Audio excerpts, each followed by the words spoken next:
حقانی عمومي عافیې سره انتقامي فکر له منځه تللی دی. سلام ستړي مه شئ، وخت مو بخیر.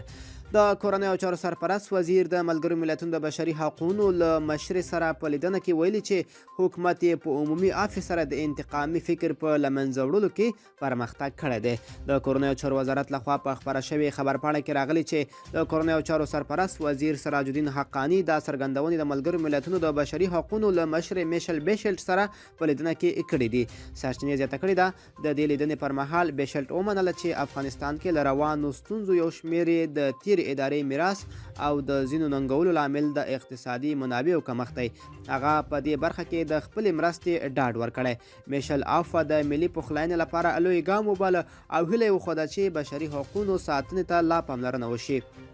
په خبرپاڼه کې راغلی چې سراج الدین حقانی ډاډ ورکړی چې سرپرست حکومت عمومي عافیې سره د انتقامي فکر په له منځه وړلو کې پرمختګ کړی.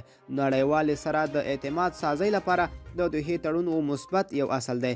یو هیواد چاته د تهدید نه دی او هڅه کوي ترڅو هغوی زمینی ستونزې ته حل هم ومومي چې تر نړیوالو رسیږي.